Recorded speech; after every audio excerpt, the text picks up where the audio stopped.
Well, I have to say, up until 6 months ago, I used Twitter, but very seldom.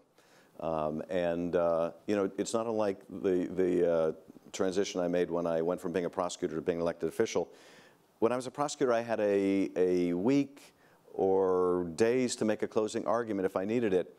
And when I first ran for office, I bridled to the fact that I needed to answer a question in 30 or 60 or 90 seconds. Now we're down to 140 characters. I do believe that you need to communicate through all the media that those that are in opposition to your views are communicating. And this is obviously the platform of choice for the president. But I have to say, I've also come to enjoy the challenge now. It's like a Sudoku of figuring out how to say something meaningful, maybe even witty or ironic or important in a few characters. And I'll give you an illustration. When the president first referred to the so-called judge, I was sitting at the breakfast table with my family, and I read that, and I thought, huh. And I tapped out on my phone. And by the way, I do write my own tweets, but I always vet them with my staff.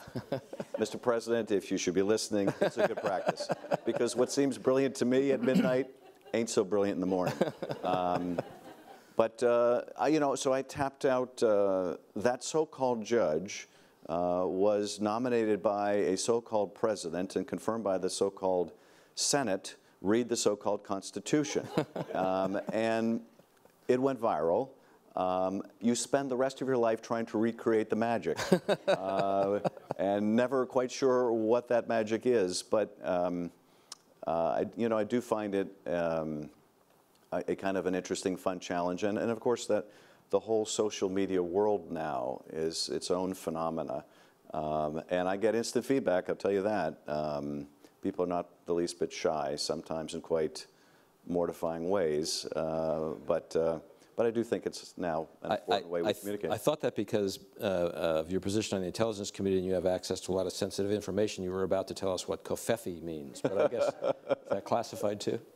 Well, I've undoubtedly had my own covfefe equivalents. People reading my tweets and not understanding what the hell I'm talking about. Well, you'll be happy to know that we've already tweeted out your response. We did it in haiku. Just to kind of, Outstanding. Congressman Schiff, Jerry, thank you very much. Thank you. Thank you.